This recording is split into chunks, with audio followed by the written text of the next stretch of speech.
Fire on your mind.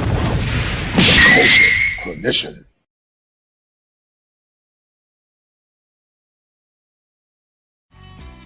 I'm Dennis Spurling. I don't want you going around picking on anybody, and I don't want you to be a bully.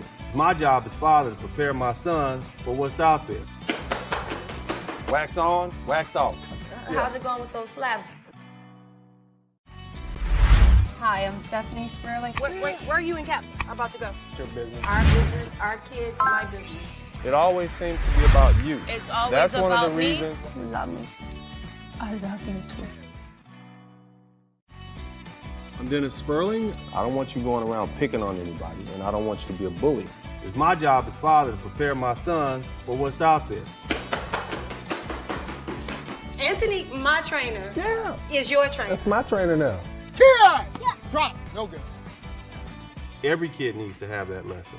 How's it going with those slabs? They have a sign on them. They're for sale, right? Roman, wax on, wax off. Like that. The measure of a man is how he speaks truth to power, but also the measure of a man is more or less doing what's best for himself and his family. Dennis Spurling, an acclaimed attorney and father of 3 sons, created a sitcom called Parenting with the Spurlings. In this sitcom, Attorney Spurlings talks about the challenges and the need to have a masculine influence impacting his sons. We know that almost 80% of children now are being born in single-parent homes. And because of that, one would ask the question, how is the efficacy of a child being impacted without the influence of a masculine man and also a cadre of men influencing and helping our boys elevate to the level they need to elevate to reduce mental health distress? What can we learn about Attorney Spurling and co-parenting with women that sometimes are bitter and are also agents and antithetical to the greater conversation? Sit back, relax, and enjoy this show as I bring it to you live from the greatest state in the union, the Tar Heel State. And I need you guys to understand how family and co-parenting plays a role not only in the efficacy of boys and men. If it ain't 7, it ain't kosher. If it ain't kosher, it ain't right. There are 7 steps that a man must go through in order to become optimized, and understanding how family in dealing with a cantankerous woman can impact your mental health if there's not clarity and balance moving forward. Be well.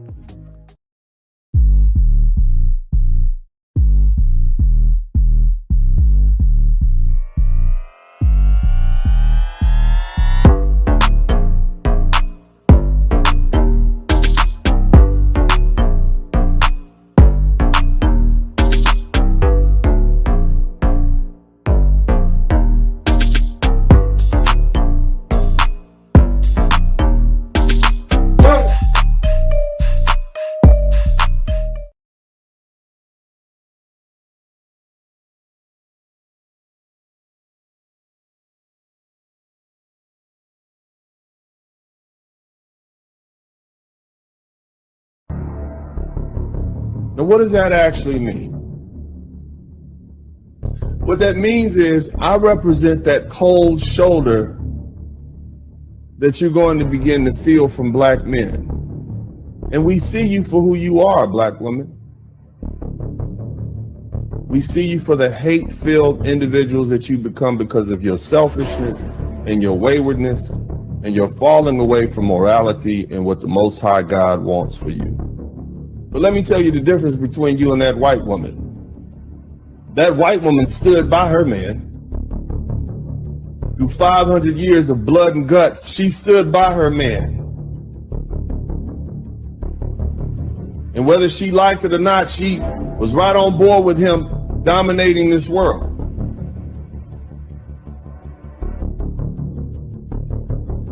The Asian woman has been oppressed. The Asian man has been oppressed by 500 years of white male domination. So has the Native American and the Indian in India and the African and the Arab man, everybody. It's the white man's time to rule. Everybody gets a chance. Black people had 80,000 years, and you sat next to the black man when he ruled. For the past 500 years, the white man is ruling. Guess what you do? Instead of being good companions and getting in line and waiting your turn again, you want to crap all over the black man, even the ones that mean you well. So ladies, you're being replaced. And here's the thing, I'm not going to be nice to you about it. See, I'm not like Kevin Samuels. He tried to do right by you. He tried to teach you, but I've realized you're going to hate me anyway. So what I'm going to do is give you a reason to hate me. So when I'm called home to my ancestors, all that you say will be justified. And I'm okay with that. Yeah. I am the blizzard. What's up? What's up? Shout out to everybody who came through. I'm going to bring my man Fifi Doncourt back in here.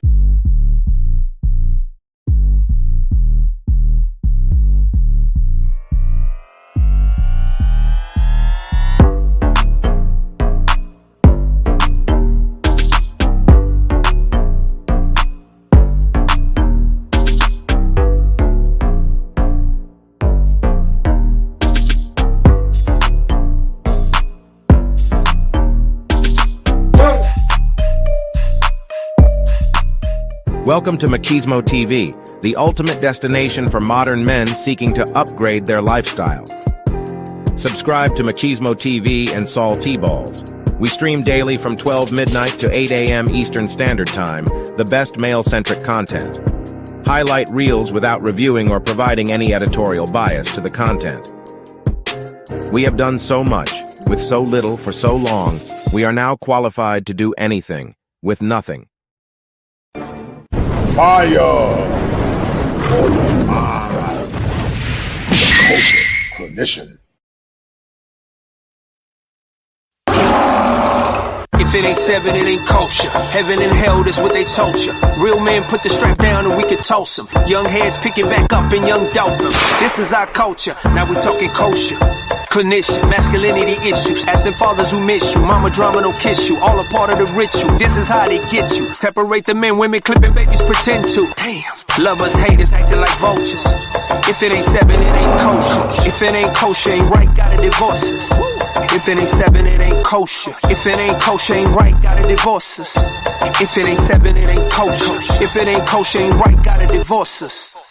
This is kosher condition. 7 wonders, the whole world gotta listen. This is kosher condition. 7 wonders, the whole world gotta listen. This is kosher condition. 7 wonders, the whole world gotta listen. This is kosher condition. 7 wonders, the whole world gotta listen. Listen.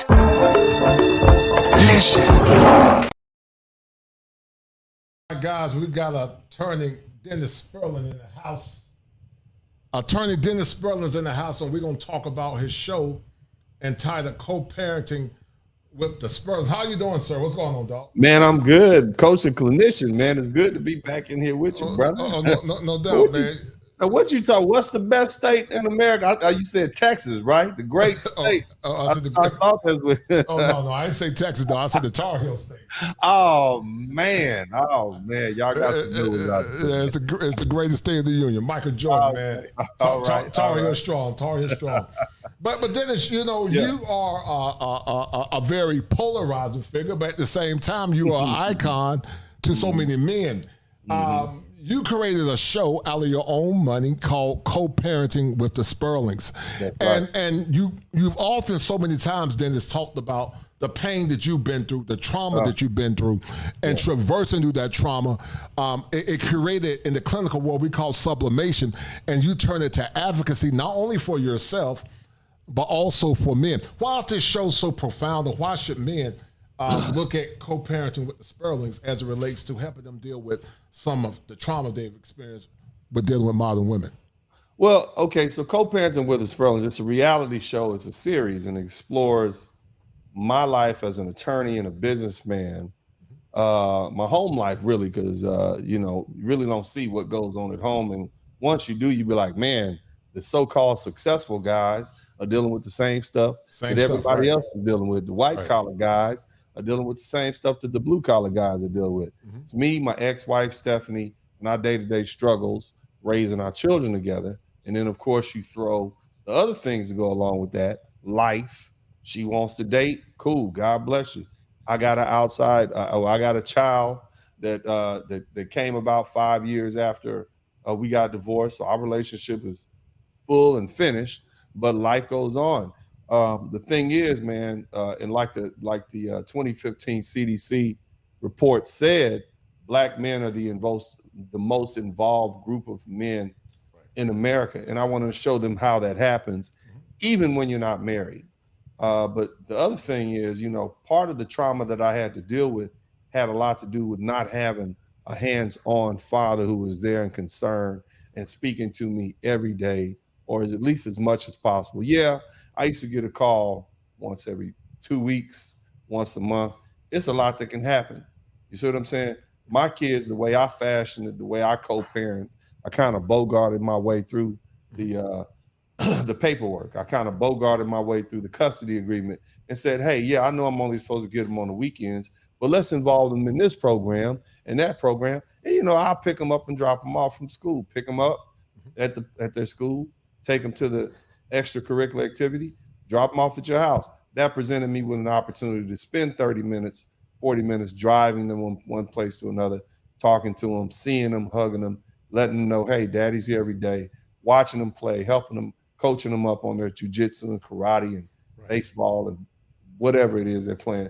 And I get a chance to drop them off. So I basically fashioned the way so I could see my children multiple times a day. There's no replacement for a good marriage as far as raising children. But what I will say is a bad marriage, a good divorce is better than a bad marriage. Right. So you don't want your children exhibiting that sort of trauma. Seeing the two people they love the most go at it, it ain't cool. And it really has a lot to do with conflict resolution. Right. Oftentimes the relationships that last are the ones where the people know how to resolve conflict in a way that it doesn't cause permanent damage. And that's what you see on co-parenting with the Spurling. And we do it for the kids because at the end of the day, culture clinician, those are the only two victims in this. The children are the only victims in a divorce because they were born into a family and the two idiots that decided that they didn't want to be married anymore decided to break it up. So that's what it is. No doubt, no doubt. You know, we talk about the early years, Dennis. There's an old slogan that says that the devil is in the details. And shout out to my man, the Guapo. He said the success leaves clues. You are a successful attorney, but you had to go through a metamorphosis, and that metamorphosis was formulated in your early years where you went through what's called an identity crisis. Let's talk about the identity crisis that you went through, the struggles, the pain, the lack of support. And, you know, some say, oh, Dennis Spurling is a mean guy, but Dennis became the Blizzard King as a byproduct of trauma. You know, trauma created Dennis Spurling. I think Dennis Spurling at his core is a good man. I think Dennis Spurling at his core got a big heart. But I think, Dennis, you vacillate a lot between being your authentic self and the Dennis that say, I don't give a damn. I think you struggle with that. And so talk about the early years as you became Dennis Spurling and the lack of support you got as a man. Go ahead. Well, you know, I'm both of those people. I'm one that cares, and then at a certain point, I don't give a damn because life is hard. So, you know, I grew up in South Central LA. I saw the bodies. I saw the crack addicts. I saw the DV that was happening in my own house. I saw the violence that was happening outside the house. I didn't really have a whole lot of people give me breaks. I made it. You know what I mean? Thank God I made it. I thank God I had the support system I did. It wasn't the best, but it was enough to get me through. But what you look at right now, the man that you see before you is a product of Black America over the past 50 or 60 years. If you don't like what you see, then that means, well, if you don't like what you see, that's too bad. I'm what Black America created. I'm the rose that grew from the concrete. So if I got these scars and I got these scratches and I got these cuts and scrapes, it ain't on me. I'm a product of my environment. You grow up as a child, you see the abuse, you see the domestic violence, you see the street violence, you see the crime, you see the criminality. You're gonna have scars. And at some point you're gonna become hardened. On top of that, I played football, and I can tell you because of that and because of the violence of it, and of course I played in the 80s and 90s, so that's back when shake it, stand up and walk it off and shake it off. I don't care if your arm is broken. Right. And, you know, so at the end of the day, there was no pity on me. And so the person that you see, the mean person who doesn't care about your feelings, I'm the product of Black America. You can be mad at me if you want to, but it's what's necessary to push what we need to push. It's the only way I can cut. And as long as I'm paying attention to people's feelings when they're out of bounds and they're doing wrong and they practicing degenerate behavior, then yeah, you know, they're not going to change.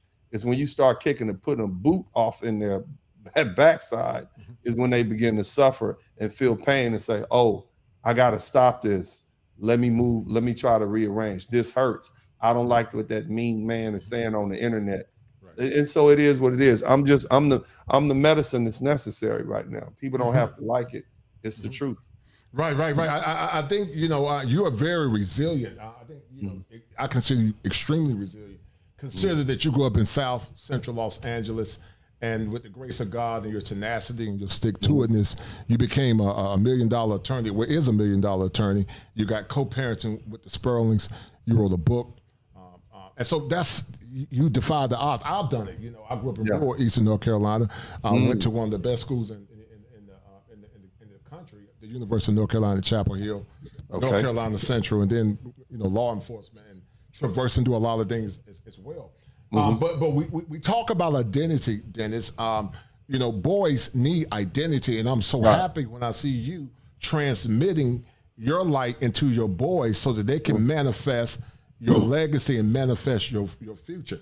You know, the pain of being told lies about your father. I've heard you several times talk about your dad, and the pain associated with the lies of your father. Because what I've learned, Dennis, we don't talk about the pain of Black men. We don't talk about the struggles of Black men, even from the color purple narrative. We don't see how vicarious trauma led to maybe some forms of domestic issues. We don't see how vicarious trauma could have led to physical abuse. We don't see how it led to sex or even alcoholism. We take the experiences of the Black man and we make him the magical Negro. But when it comes down to the struggle of our women, we have a level of empathy that supersedes, Dennis, what we're talking about concerning our men. So let's go back to Mr. Lane and talk about some of the struggles you had. So my thing went the opposite way. I saw so much drug use and alcohol abuse. I don't use drugs. I don't even touch drugs. I might take some Tylenol or whatever, you know, the doctor tells me to take. But for the most part, I have an absolute ban on any drug use because I saw so much abuse as a child. Even alcohol.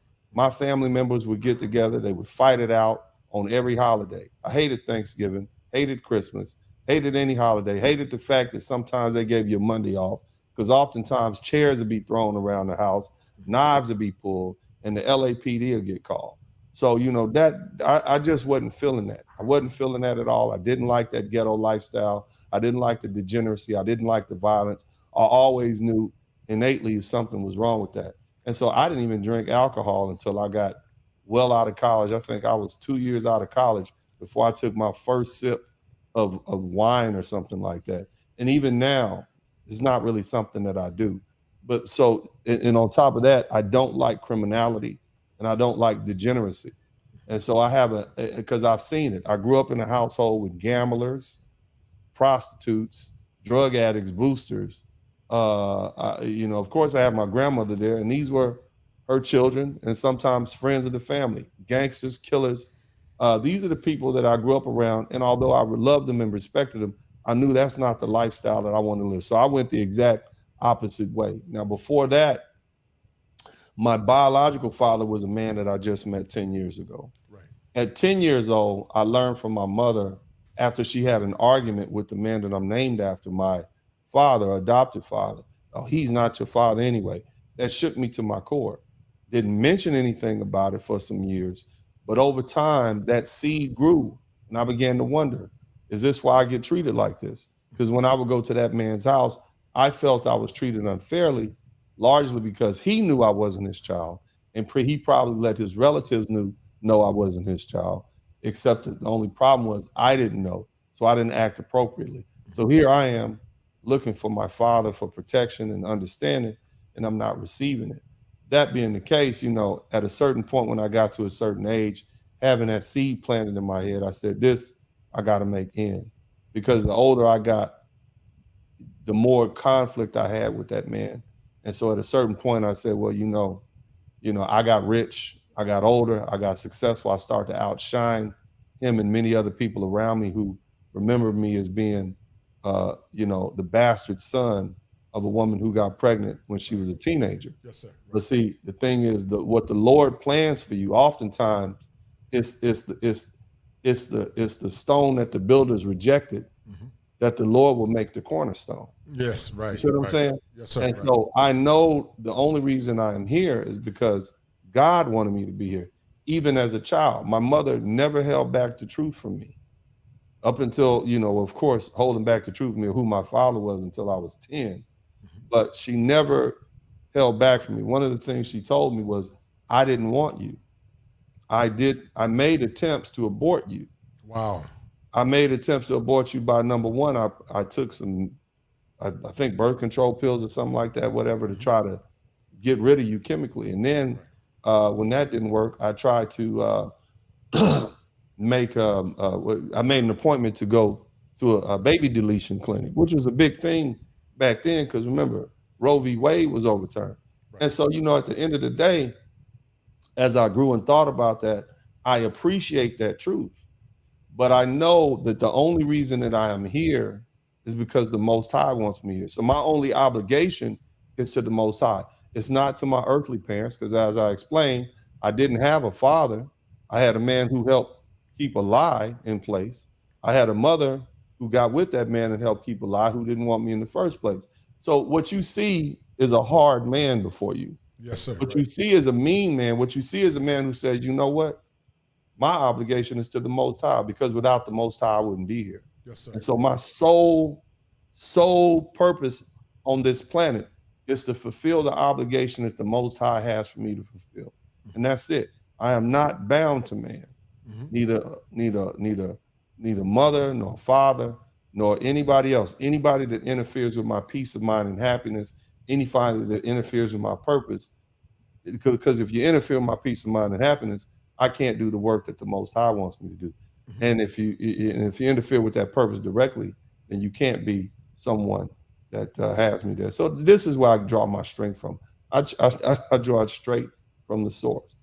See what I mean? Yeah. You know, and some would say, Dennis, I know you talked about being a pariah in certain spaces, but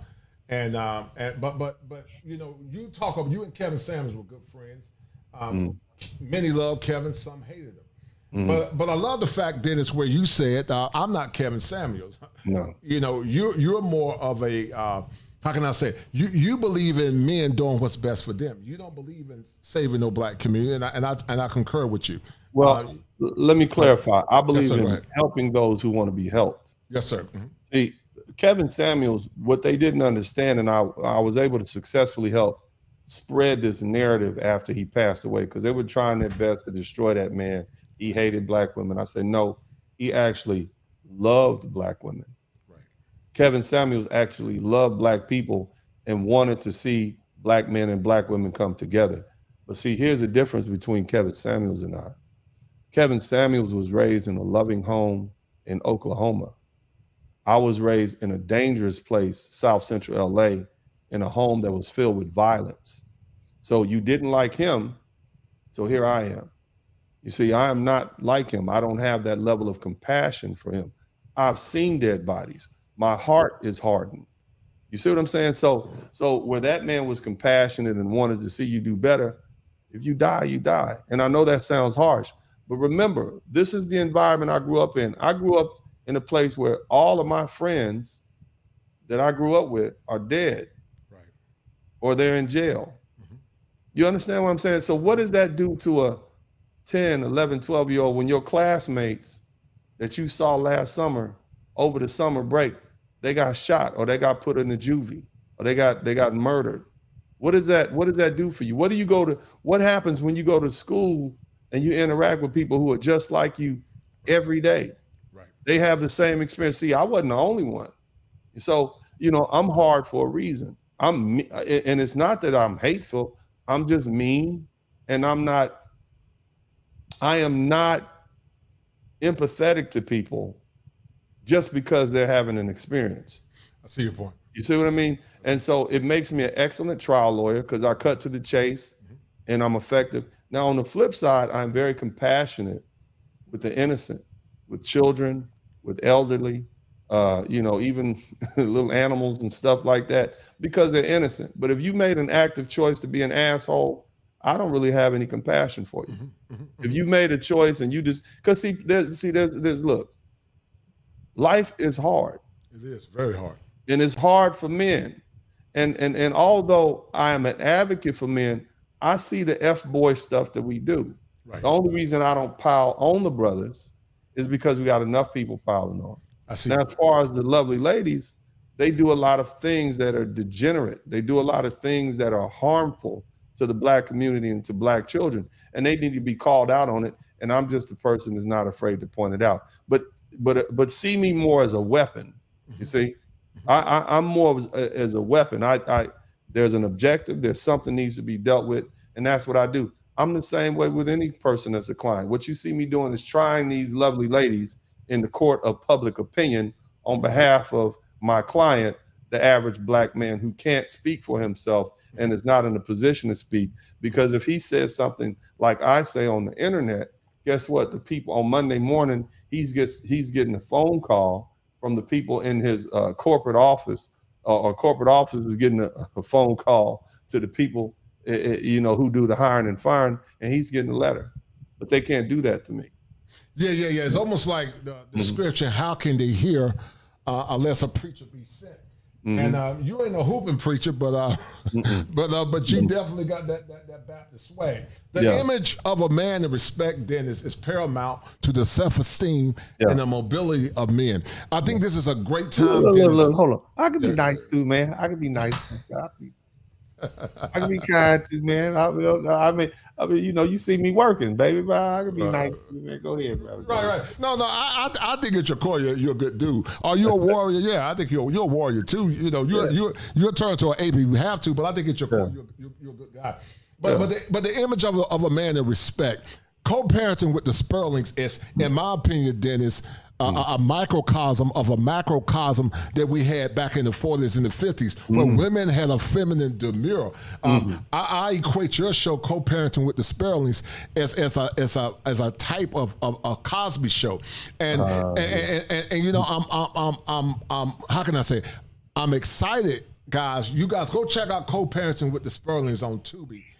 Go check out that, because I'm a firm believer. It's gonna be on my YouTube channel next week, and they'll be able to see it live beginning at 7 p.m. Central Standard Time. You guys can check it out at Dennis Spurling, or you can check it out on Esquire Entertainment right next week at 7 p.m. And there's 18 episodes, and we're gonna run from Thursday, July 6th. Is it Thursday? Is it the 6th? Is it July 6th? What day is that? Is that Thursday? Yeah, July 6th is Thursday, yeah. Thursday, July 6th, all the way clean through October. So you guys will be entertained. And it's interesting that you pointed out the Cosby Show. You and I grew up in a time when on Thursday nights, Black America would sit around the TV and watch Bill Cosby, and we would watch A Different World. So I'm reclaiming Thursday. And the thing you also pointed out, this is all Black owned. I did this with my own money. I spent $250,000 of my own money. Yes, sir. My own money, right? So there should never be said that it can't be done. You see what I'm saying? No doubt, it definitely can be done. You are a living testimony. The image of a man and not being validated. You matriculated at Southern University. You became a prominent lawyer. I believe you're a civil rights, not a civil law, but you are a tort lawyer around businesses, right? What type of lawyer? Dennis, are you a tort lawyer, or you a civil? You're a civil lawyer, right? Yeah, I practice complex civil litigation, class actions, trucking accidents, car accidents, slip and falls, dog bites, and what that means is, I go up against the big people. I go up against the $1 million, $1 trillion insurance companies, and I help people who are aggrieved. And that's not an easy task. It's not like I'm just in some criminal court fighting against some DA who just got out of law school 5 years ago. I'm going up against the best of the best, and I've been successful at it. You know, and that's that. You know, what do they say? That dog in you. You got that dog in you. That dog in you, no doubt. No Yeah, doubt. but you got to have a fighting spirit to do that. And you know, it's not that I'm good at fighting. You know, it brings out the best in me. Right. And that's, you know, look, everybody has their calling, baby. You know what I mean? And don't judge me for being who I am. America made me like this. You know, and that's it. And that's really not much more. Like Black America specifically. You don't like me, look in the mirror, be mad at yourselves. But anyway, yeah, so I wanted to add that in. Yes, sir. Right. So Black men are evolving, Dennis. We are evolving. I think this is a great time to be a Black man. This is the first time where Black men are coming together. And my war cry, Dennis, is we as men, we don't agree on all things or ideologies. Right. But we come together as allies of a common cause only to dissipate once the crisis is over. There's a crisis, Dennis, in heteronormative masculinity. So many are trying to shame and mar the image of heteronormative masculine men like yourself and myself. And when they hear Black men speak and say what they believe in, many can't hear it, Dennis, because of cognitive dissonance. We got a simp culture, a culture that placates to the whims of our women and still is standing firm and speaking truth to power. I don't know what's been going on with YouTube here lately, man. I got to talk to some consultants because my numbers have been horrible, man. You know, I you would think with two, a lawyer and a therapist, this channel will, this show would have been packed out. But it's hard when you tell the truth to gain an audience. What's been your struggles, Dennis, with telling the truth but being relevant at the same time? Well, I started off on Facebook probably 2010, and I used to use it as a place where I would emote. I used it as a place where I would just vent. And then as I would vent, other men would vent. So my page became a place where men came to vent. And so what I would do is I would just take some of their posts and put them up as my original post with their name on it and get people's comments. I did that for probably 10 years. Right. And in 2016, I just said, well, you know what? This page is for men to talk openly and just say how you feel without feeling like you're being judged. And so that carried over into something. I learned a lot. I learned what men were going through, specifically Black men, because as a Black man, that's who predominantly follows me. But nevertheless, man, after that, 4 or 5 years of that, I kind of really figured out, that there are men out here who need to be heard. There are men out here who need an advocate. And so I decided to pick up the mantle and be a voice of many, one of the voices who advocate on behalf of Black men, our position as fathers, our positions as concerned with the criminal justice system, the family law system. Our position needs to be heard. And so that's kind of what I do. And I'm so happy to see so many others like yourself who are able to speak from a masculine frame, from a Black man's frame, and get the message out there. If nothing else, to let the world know, hey, there are men who can speak up on behalf of Black men. You don't have to put these other surrogates up there who don't understand our particular experience to speak on our behalf.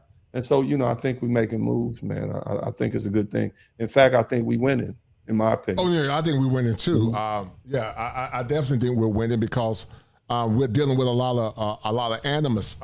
Anytime, when you're on the winning side, that's when your critics are the harshest. If you think about Jesus himself when he was on the cross, Dennis, they say, if you be the Son of Man, come down from that cross. And they're saying the same thing to men in men's spaces as it relates to male advocacy. We don't hate Black women. I've been married to my wife for 27 years. But my wife or anybody, if they get out of line, they can get this work. I don't bow to no man. I don't think there's a man on this planet that's better than me. Now, do I respect all men? Yes. But I bow to no man, and I stand on that, Dennis, because I'm a warrior too. I'm a sojourner. I've been through the fire. I've lost jobs. I've been misunderstood, and people misunderstand me now. But I got one of the biggest hearts in the world. I love people. I love to see people win, but I hate injustice. And being a licensed therapist, Dennis, you will be surprised what I see many times in practice where so many men suffer in silence and they don't have a voice. And where they hear the voice of reason, you can see that vestige of hope that they're looking for, Dennis, because a broken man is a hopeless man. A hopeless man is dangerous. You were a dangerous man at one point because your image was marred, just like so many other black men image have been marred. But when you think about the image of a man and self-esteem, what does that mean to you? The self-esteem of a black man and having an image, Dennis, that's consistent with feeling good about ourselves, because you and I are Gen X, and we saw better images from the 90s, but it appears that it's dissipating. We don't see it as much. So why is male image so important as it relates to self-esteem, in your opinion? Well, as far as self-esteem is important because these people look like you and they're doing these degenerate acts. You know, they're like, well, maybe that's what I'm supposed to do. But for the most part, man, I think it has a lot to do with the fact that as far as the media is concerned, they are only willing to show certain aspects of black men. They'll show criminality, they'll show the thug, they'll show the subservient black man, they'll show the effeminate black man. But what they don't show is masculine black men who are fathers, who are involved, that other young men can look up to and pattern themselves after. And so, you know, I thank God that irrespective of how I grew up, I always had strong men around me. Whether or not you liked them or not, I was able to pick and choose different characteristics from those men that I wanted to incorporate in my own character and be like. And so, you know, for the most part, my mother gave me away. And I basically was raised by a man who was raised on a Marine Corps base. And so, you know, that also made me hard. My brothers, my adopted brothers, both of them are high ranking. One of them's a high ranking Marine, and the other one just got out the Marine Corps. So it kind of lets you know the mindset that I come from. Either we're going to do it or we're going to die trying. And, you know, and that's why I always give a big shout out to the guys who are in the military, who come to my pages and whatnot, because I see how important that is to crafting your own self-image, pushing you to your limit and letting you see just how far past your limit you can go if you try and apply yourself. Dennis, there's a false dichotomy about black men. You have a beautiful wife, a beautiful fiance, I meant to say. But there's a false dichotomy about black men being lazy, irresponsible, not taking care of their children. That's a condition called overgeneralization. What would you want to say on the false dichotomy about black men being derelict fathers, but also black men being criminals or on the down low? What would you say about that false dichotomy? Well, first of all, 51% of black men don't even have kids. 31% of black men are married and with their wives. So there's only about 18 to 21%, give or take a few, who have children, who've sired children and are not married. So that means, who are you going to blame? You're going to blame 18, you're going to treat the 18% of what they do as though they're the 82% of men who don't have kids and aren't married. That's just ridiculous. Those facts need to be spread. Moreover, even amongst that 18 to 20% of men, the CDC in 2015 said they're the most involved group of fathers in America, which means irrespective of the fact that these white guys and these Hispanic guys are married more, black men still beat them. Single black men who live in separate houses from their children still spend more time with their children than white men, Hispanic men, and Asian men and Arab men who are married to the women. So that says a lot about the effort that black men are putting in. That in itself shows that we're not lazy. Here's another one. 63% of black men have reached the middle class, upper middle class, or rich. You didn't get there by being lazy. And those numbers that they're quoting, the criminality, that's from the 1990s. It's 2023. We're talking about almost 4 decades later. There are more black men in college than in prison. That number's inverted.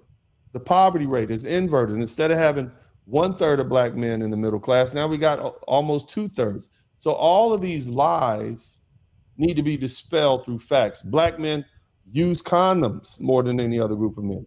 Black men have less children more than. Matter of fact, black women have more children than black men. They have 1.2 million more children that they have given birth to, who've been sired by men who are not black. So they got more kids than us. So it's not us. It's not us. And the mere fact that what we have to do is use this truth like a brick or a bat and keep hitting people upside the head with it until it registers. And so, that's it. And you just gotta not back down, no matter what they say, no matter how much they scream and holler about how you hate us. We're gonna keep spreading the truth, because what you're gonna do is get up off of us. We don't mind you speaking the truth, but when you start speaking lies about Black men and spreading these false narratives, it makes it difficult for us to live. Because see, when the police interact with us, they don't see a Black man who's successful, who's educated.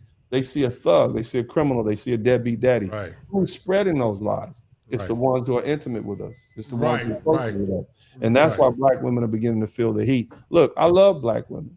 I love decent, hardworking, God-fearing Black women who support their families. Yes, sir. I don't like degenerate, lying, false giving women who put their man on child support, even though he's been paying for you, and then turn around and lie to the court and say you're a deadbeat daddy, and who alienate their children from their father. I don't like those type of women, and I will call them to the mat each and every time for their lies and their disparaging statements about Black men, largely because that's what a father does.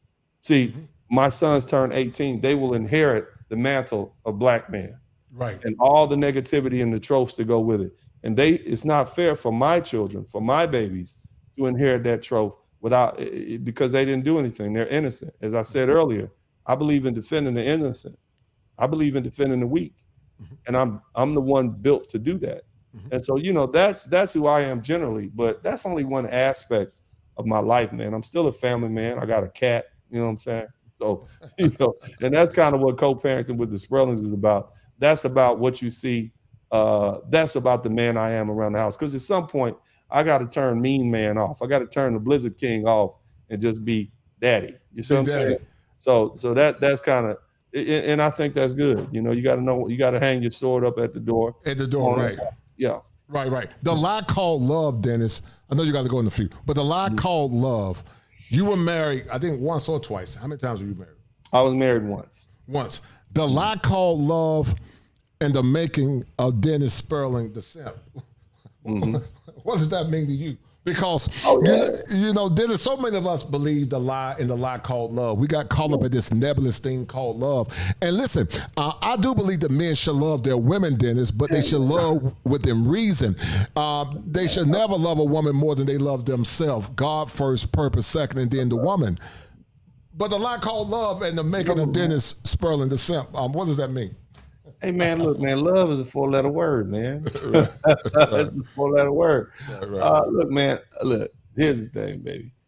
I hope that my sons grow up and fall in love. I hope they get all the, the butterfly. I hope, man, I hope. No, they don't need to fall in love, then. No, man. I hope that they get the pleasure of falling in love. And if they get their hearts broken, that's okay. That's part of the human experience. I don't want to limit them. You see what I'm saying? I had love. It's that young, oh my God, it's a wonderful thing. It's painful. You see what I'm saying? But it's part of one of those human experiences, man. And that's just something that you see. Look, when you get to be this age, and I hope you can appreciate that. You look back and you appreciate all them effed up experiences you had, the good ones, the bad ones.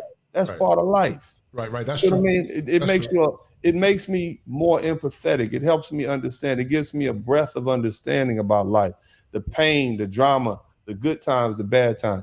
It's a beautiful thing, man. Life is good. The thing is not what happens to you, it's how you deal with it. Right. It's how you adjust, how you deal with it. And that's the most important. That's what the human experience is about. And I don't want my boys and all these men who are listening to not fall in love if that's meant for them. But it's how you deal with it. You see what I mean? I understand don't be one of these dudes that fall in love and then your girl decide to leave you and now you want to go shoot up a grandma's house. That's not love, Negro. That's not love. That's something else. Right. It ain't love. You see what I'm saying? Right. It's definitely unhealthy. But here what I mean by that, Dennis, I'm not against love. I do believe in it. But the word fall is dangerous because that's when a man is most vulnerable. You should love your woman, but you love her within reason. Listen, that feeling called love, man, is dangerous because, that's when a man is most vulnerable. It's no different than a woman being pregnant. Women impregnate the man mentally. He impregnates her physically. And so, brother, I know you're a kosher clinician. that's a good thing too. You see what I mean? Like that. What I'm trying to say. Right. You can't go through your life being hard every day. You see what I'm saying? Not being hard. Then I'm not saying be hard. I said within reason. I'm not saying not to love her. I said love her within reason. Because that word fall is dangerous. I'm not saying not to love her. You can love her, but don't love her to the point that you lose your identity in the process. That's what I'm saying. If we could reason, it wouldn't be called love. We would not. No reasonable person would fall in love. Fair enough. It's one of those human experiences that happen. It's happened to me. I was a fool too. Okay, thank God I shook it off like a pit bull. But the bottom line is, man, it's one of those experiences, man. I hope my sons have a whole array of experiences, so when they become old men with gray hair, they can sit up and pass their wisdom down to the young men and the young women that come before them. But my thing is this, man. We try, we make plans, and then God laughs.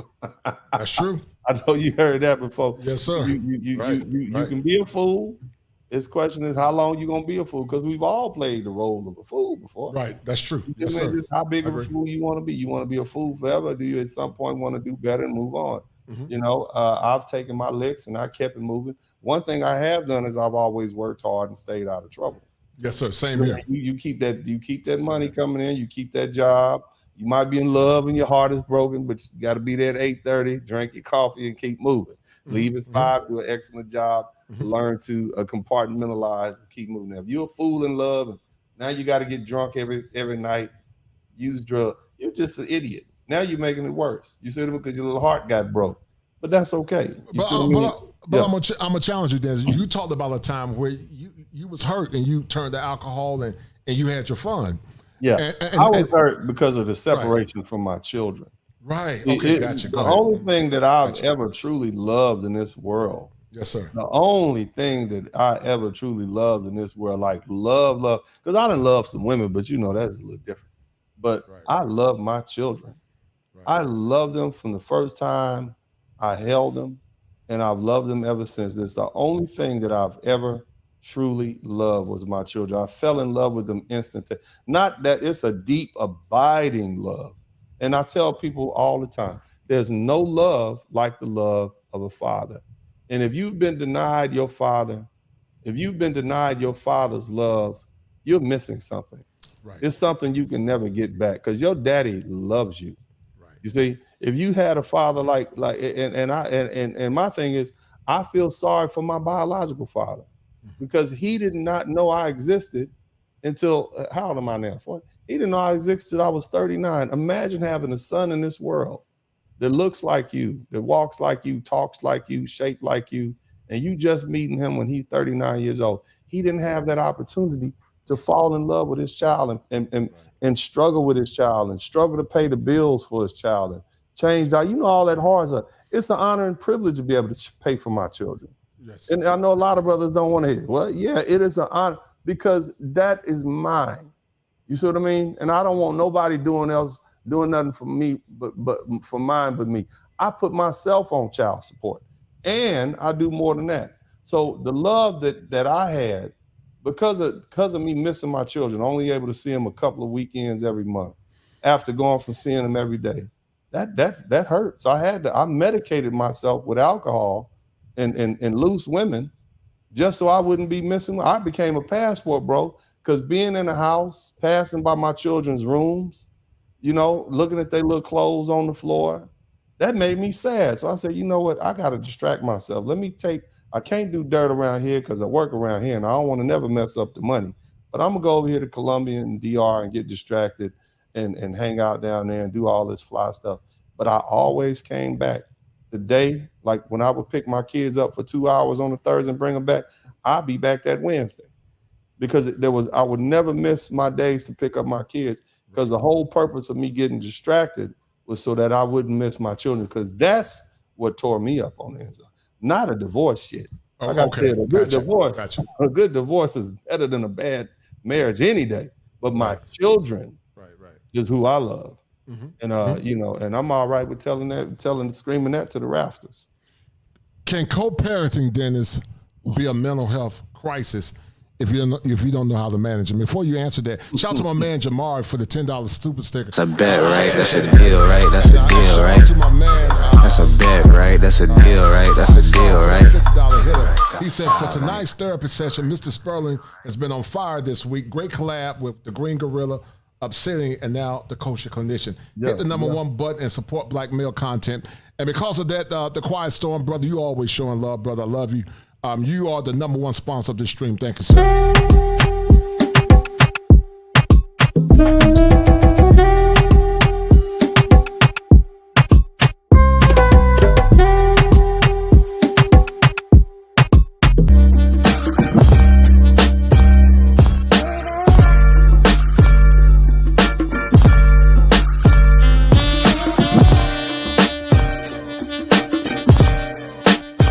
It's the money. I see you with your cat, man. What's your cat name? Yeah, man. Yeah, that's my cat, man. I can be nice, huh? This nigga always nice, man. You don't give me no tuna, I'll never get that good. You know what I'm saying? No, he ain't that. He's friendly. He ain't real. Yeah, no other people gave me tuna every day at the pound, baby. Oh, good. Cat side, baby. Keep it talking. What's your cat name, Dennis? Heathcliff? I call him Chi-Chi, but everybody else in the house calls him Riri. I can't say Riri. Riri, Okay. Riri, that don't make Chi-Chi. I said Yeah, Chi-Chi. look at Chi-Chi. Yeah, he's a cute cat. Is it a girl or boy? Man. It's a boy cat, but they told me it was a girl cat, so I bought him a little pink collar, and then we took him to get him spaded, and they said, "Sir, Mr. Spurling, now." So he's like a little trans cat. We got a little trans cat around here with the little pink collar and everything, man. And they done took his manhood from him. A trans cat. The trans cat with the pink collar. My fiance said, "You need to get that cat a blue collar." Like, no, I ain't buying another collar. Collar costs $10, man. He did hunting lizards and roaches and all kind of stuff, man. He went from a little nice house cat to a straight animal. Right. I'm gonna sue him for defamation. But anyway, let me get on up out here. Dennis, real quick, co-parenting with the Spurlings. I asked you, can it be a mental health crisis if you don't manage it? It appears that your children's mom are amicable for the most part. But before you answer that, is that how it appears? I said, praise God. Yeah, praise Moses. All they knew. Well, let's talk about that because men need to learn how to circumnavigate it. But before you talk about that, was Dennis Spurling ever a simp? Was Dennis Spurling? Yeah, I'm a simp now. Didn't you just hear I got a fiance? You can't be a simp and not be in a relationship. That's all. If you in a relationship, it's some simping involved, baby. I mean, you just got to take the good with the bad. If she cooking and cleaning, cooperative, you're gonna be. Man, I just bought my fiance a $3,000 coat from the goddamn Galleria. You ever been to the Galleria? It's a trap. Don't go there. Okay. I walk in there. It's the middle of the goddamn summer. And I bought her a $3,000 Burberry coat. Yeah, baby, here you go. I just want you to have it. That's simping, baby. I should have simp right across my forehead. No, that ain't a simp. You're a good man. It is simping, sir. It is straight simping. But it's a trade-off. You understand? She cooks, she cleans, she cooperates. Right. It's still simping. It's still simping. I don't see that as a simp because I know you don't. You get something in return. Yeah, but it's still simping. You see what I'm saying? But it's a trade-off. This is the traditional trade-off. You see what I mean? Right. You give me femininity, I give you masculinity. I provide, I protect, you submit, you cooperate. This is what traditional relationships should look like. And if your woman is doing everything, you gotta buy some nice shit. You just gotta, every now and then you gotta break bread. A little private story, and I don't know if she's gonna get mad at me for saying this. But I bought her this beautiful ring, this beautiful engagement ring, man. It was expensive and everything. And she lost the goddamn thing. She lost her ring. She lost the goddamn ring, man. So I bought her another one. But it's like, damn, most men were like, hell, we going to Walmart next time. But I bought a bigger one because guess what? She's cooperative. She cook and clean. She cook every day. Cook every day. She cook every day. Let me say that again. She cook even when she tired. She come home and cook every day. You see what I'm saying? Let's start with that. I tell my woman I need to eat every day. You know what I'm saying? I need to eat every day. And I don't care how fine you are. I don't need all that, but I need food every day. Right. But let's keep it 100 with that. So she puts the family before herself. But that's a good woman. She's a good woman. It's okay to simp for that woman. But we have to simp. The problem, I know y'all don't like that. Let me get a drink of water. Hold on. But I don't consider that simping. You're a good man. Simping, baby. And she's a good woman. She's a good woman, and you're a good man. We still simping, but it's okay to simp for a good woman. We got dudes simping for strippers. But that's my point. We got dudes simping for bras that got 3 or 4 kids by 5 or 6 different dudes. They body is like an easement. Everybody walk on it. They like the sidewalk. Everybody done walked on it. That's not somebody you should simp for. You got to have categories. Okay? You got a good woman at home. You're supposed to take care of your woman. And don't cheat on your woman. Let me say that. Don't cheat. Don't cheat on your woman, fellas. I know y'all don't like when I talk like that. If you got a good woman, whether she's married, whether she's your girlfriend, if you said, I agree as a man that I'm going to be in a committed relationship, keep your little tallywhacker in your pants. If you don't want to be in a relationship with her no more, if you feel the need to go, bang Shaquanetta and boom Keisha up the street, just say, hey, baby, it ain't going to work. I'm a cheating dog and I need to get back out there in the street. You be like one of them little dogs with a little pink thing walking through the middle of the street. That's you. You don't need to be in a relationship. Relationships are not for everybody. You see what I'm saying? But do not cheat on your woman, because that's part of the problem. Part of maintaining the moral high ground is being able to say, look, don't matter how much money I make, I represent the Most High in this house. And so you're going to follow my moral authority. You can't do that if you out there cheating and doing all sorts of debauchery, but that's the easiest thing not to do. Don't cheat, fella. And so, that's why we keep a happy, peaceful home. Because part of the reason I grew up in so much hell is because I had a lot of immoral men in charge. You see what I'm saying? Not that I was a kid, but I was observing. A lot of the problems came from men doing immoral things. And the women say, well, why am I following this? Look what he doing. You see what I'm saying? So, man, it's a real simple calculation for me. And when you put down how things are supposed to be, the boundaries and whatnot, and let's go back to the situation with the co-parent. You see what I'm saying? Yes, sir. We had to reestablish our boundaries. And what you see in some of the episodes, you see my ex-wife up in the house cooking, and I don't even know how she got there with the kid. I ain't invite you in here. What you doing in here? We ain't been, and why are you telling me what kind of dogs I should have? And all, so we had to reestablish boundaries. So it's a lot of that plays out in co-parenting with the Spurlings. You're gonna see some red pill stuff. You're gonna see one instance. My sons were with their mama too much because, of course, what is it? Infant doctrine. What is it called? Tender years doctrine. Say that the women make better parents than the daddy while the kids are young. And so I bring a Rottweiler in the house, and the kids are running. She running. That's not what boys are supposed to do when they see a Rottweiler. They say, ooh, that's a dog. Can I touch that dog?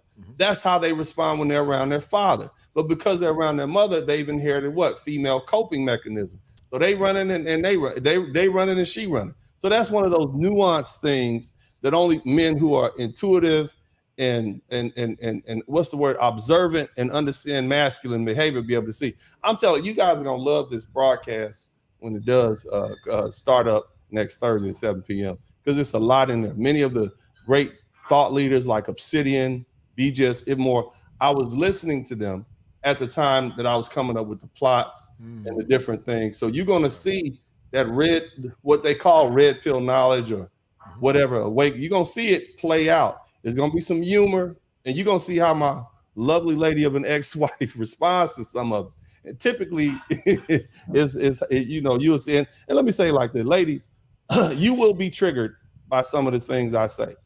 You'll be triggered by some, because I'm not a conformist. Right. I'm not going to act like the simp drone that you're used to seeing. I'm not going to cater to my ex-wife, and y'all not going to like it. It's even one point, and I'm going to let you say, it's even one point where I point out that Black female therapists are typically biased against men. And that's why I don't want to go see none. And we saw how that played out last year with that Black female therapist. But anyway, I talk. Yeah. Well, it's some truth to that. I hear men talk about it all the time in therapy. We're not saying all, but there is a percentage. They don't understand male dynamics, and they tend to, not to castigate female therapists, but some do tend to see things more through the lens of a woman. I try to be balanced, Dennis, when I do couples counseling and whatnot. But co-parenting, how do you set balance, man? You got a beautiful fiance, and I'm sure there's some jealousy. How do you deal with the jealousy, man? Ain't no jealousy, because it wasn't it ain't but one queen on this throne, in this house. You see what I'm saying? Right. I don't leave no remnants of other queens around. Okay. See, my woman knows she don't have to be jealous of no woman. When I'm out in public, I got my eyes on her. Right. You see what I mean? When I'm out in public, I show her the utmost respect. In the house, utmost respect. I don't talk about my ex relationship. That happens when you over it. You understand what I'm saying? I wish my ex well. She has a handsome prince of a fiance. God bless her. I wish her well. You understand what I'm saying? Our relationship didn't work out. That don't mean I'm a bad person. That don't mean she a bad person. Right. Our relationship didn't work out. You can say what you want. I know I'm a good person. She's a good person. But it didn't work out. Sometimes good people don't get along. That's a mature attitude to take. The only focus we should be on is getting these boys to the finish line. And that is to the point where they're adults, responsible, hardworking, law-abiding citizens that can take care of themselves, good home training, balance, love the Lord. You see what I'm saying? That's the goal. That should be the common goal. Right. That, in my opinion. Well, listen, Dennis, it's always been great, man. Next time we're gonna have to plan this like a vacation, man, where I can get you about 2 hours, and you can just sail like Christopher Cross. But listen, man, I love you, brother. I'm proud of you, man. I'm proud of your work. I count it an honor to talk about co-parenting with the Spurlings, and I know you got to go, and thank you, man. You were generous with your time, man. I appreciate it. Yeah, man, I appreciate it. And look, man, y'all make sure y'all support the Kosher Commission. Those of you guys who see this on the rebroadcast, y'all make sure y'all get that, man. The little heart sign down there in the comment section. Put some cash signs on it, man. This man is a whole intelligent clinician out here with a degree. Okay. Right. The only thing wrong with him is he's from the Tar Heel State, not Texas. I'm just kidding. Y'all check out co-parenting with the Spurlings next Thursday at 7 p.m. Central Time. That's 8 p.m. Eastern Time. It's gonna run straight through October. 16 episodes. No doubt. It's gonna be playing live. You guys are gonna love it. We got a lot of surprises. We got a lot of good people in there. But the main thing is taking back Black Thursdays, showing positive images of Black people. You don't have to like me. I want y'all to like. I want you to not like me. I'd rather be not liked than liked. Because see, the person is not liked, he can always redeem himself. It's the little goody two-shoe dude that he can't do nothing wrong. I like being unliked. You see what I'm saying? I like that part. That way you can't say nothing. I told you I was the bad guy when I start kicking off into people's butts and calling them out their name and whatnot, and booting trolls off the internet. I told you I was mean. And you was warned, and you still watched anyway. I can be as controversial as I want to be because I am the bad guy. Nevertheless, I have some redeeming qualities. One of those redeeming qualities is I am a well-educated, law-abiding, tax-paying citizen who has children that I'm raising, and they're going to be prominent members of society. And on top of that, I make Black people look good, especially Black men. No doubt. And you never see me disparage my ex-wife. We go back and forth. It is what it is. We ain't married no more. But I always make her appear like a lady. She's always dressed well, nothing over provocative, very respectful. It's fun though. Some of you brothers are gonna be triggered too. Some are mad at the commercial. I see why he left her. Y'all worse than some of these ladies. But anyway, man, thank you so much. Y'all check it out. Thank you, brother. Thank you. Yes, sir. All right, guys, y'all go check out co-parenting with the Spurlings. Guys, what we're gonna do, I'm gonna drop the link for a few and let you brothers come up and talk about co-parenting issues that you guys have had. This is going to be a call-in. You guys can talk about some issues that you've had with co-parenting if you must. But in the meantime, we're going to run this commercial real quick.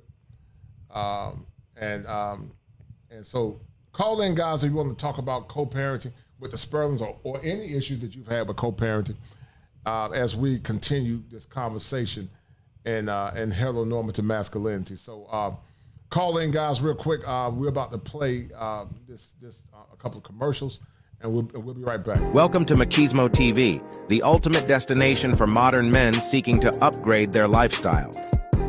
Subscribe to Machismo TV and Saul T-Balls. We stream daily from 12 midnight to 8 a.m. Eastern Standard Time, the best male-centric content. Highlight reels without reviewing or providing any editorial bias to the content. We have done so much, with so little for so long, we are now qualified to do anything, with nothing.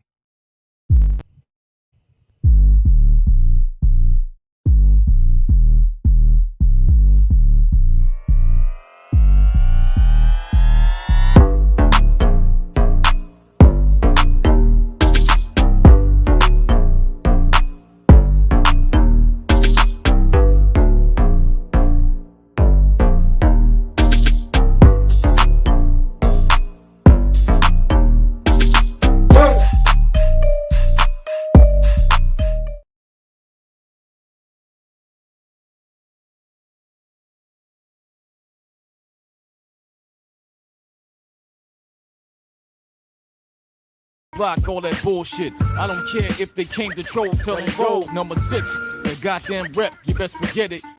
All right, guys, if you guys want to come through and have a conversation about co-parenting and some of the horrors that you've had in the co-parenting process, feel free to cam in and have a conversation. You must be cammed up if I don't know you. But if you've had any issues with co-parenting, and if you resonate with Attorney Dennis Spurling, feel free to cam up. Feel free to join. Click on the link and to come in and have a conversation. Now I'm going to end the stream and prepare for the show on tomorrow and also on Sunday if I decide to go live on Sunday. So, guys, if you want to talk about co-parenting, Dennis is gone, but I'm here, and we can have the conversation. We can talk about the struggles that some of you men have had with co-parenting and what it's done to your mental wellness and your mental health. So the link is dropped if you guys want to chop it up. If not, we will be ending the stream soon. I got to figure out, guys, how to get this thing moving again. So feel free, guys, to come in and have a conversation. As the link has been dropped, feel free to come in and have a conversation. As the link, guys, have been dropped, the image of a man is critically important. It's very important. And we need to continue, guys, to have these conversations in a time where so many feel like they're suffering silence. So anyone want to have a conversation, feel free to cam up. Thank you, The Quiet Storm, for being the #1 sponsor. I appreciate it. The link is to StreamYard, guys, if you want to have a conversation about parenting. If not, we will end the stream in a few minutes. So, what say you guys? What type of women have you been dealing with? And guys, thank you to everyone that's donated to the channel tonight. Share the stream, guys. Continue to share the stream. Some men need to hear this conversation about co-parenting and dealing with the shenanigans of situations where it's led to a lot of distress. So the link has been dropped. Let's have a conversation, guys, if you guys want. If you guys want to have a conversation, let's do it. How have you dealt with the struggles of co-parenting? I'm Dennis Spurling. I don't want you going around picking on anybody, and I don't want you to be a bully. My job as father to prepare my sons for what's out there. Wax on, wax off. How's it going with those slabs? Hi, I'm Stephanie Spurling. Wait, where are you and Cap about to go? It's your business. Our business, our kids, my business. It always seems to be about you. It's always That's about one of the me. reasons. You love me. I love you too. I'm Dennis Spurling. I don't want you going around picking on anybody, and I don't want you to be a bully. It's my job as father to prepare my sons for what's out there. Anthony, my trainer, is your trainer. That's my trainer now. Drop. No good. Every kid needs to have that lesson. How's it going with those slabs? They have a sign on them. They're for sale, right? Roman, wax on, wax off, like that. The measure of a man is how he speaks truth to power, but also the measure of a man is more or less doing what's best for himself and his family. Dennis Spurling, an acclaimed attorney and father of 3 sons, created a sitcom called Parenting with the Spurlings. In this sitcom, Attorney Spurlings talks about the challenges and the need to have a masculine influence impacting his sons. We know that almost 80% of children now are being born in single-parent homes.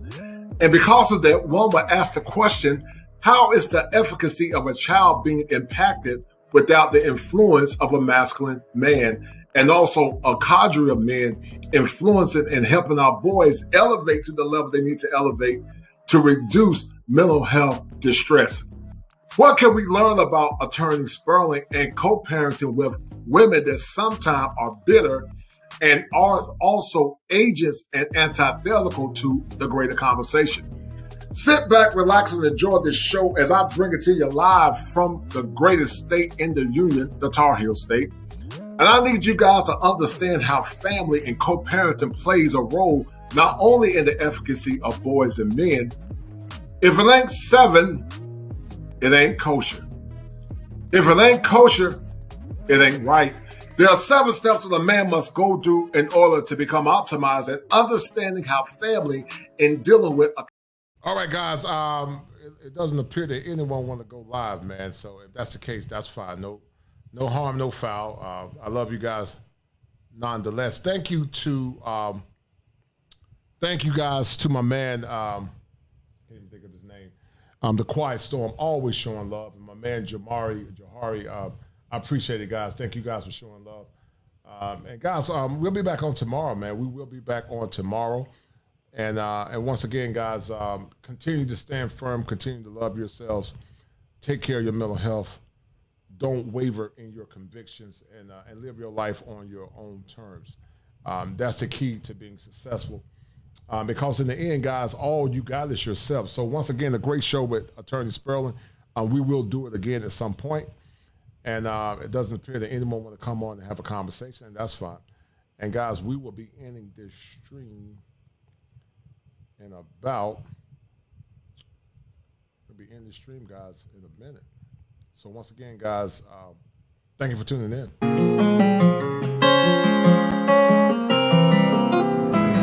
When my friends go, it was simple. When the ends low, switch the tempo. I got right, I got heart, I won't die, I'ma fight. I go down, then I strike. I go hard day and night, yeah. I go hard day and night. 1 to 1, no surprise. See the hate in their eyes. My brother's blood money bleed. I got the game in the squeeze. What would you do for some green? What would you do for some blues? Go pick and choose, the fam of the cheese. Some people not built like that. Some people get killed like that. Pressure like water, lights, mortgage. I've been at bills like that. Now I got kids like that. No wonder why I feel like that. Some people go to war for nothing. Me, I go to war for something. Before there was the manosphere, I was. Before there was the internet, I was. When the ends low, switch the tempo. I got right, I got heart, I won't die, I'ma fight. I go down, bet I strike. I go hard day and night. Money on the line, keep calling. Money on the books, need all that. My kids, they'll be ballin'. Got a real bankroll, not for Instagram. My mama on the line, keep calling. Praying for me, know I need all that. Told me it's not about ballin'. Real blessed, but I'm still sinning, man. What would you do for a win? What would you do for your friends? What if this life is a foe? What if the dogs pretend? What if you rode to the end? What if you started again? Fire! The kosher clinician.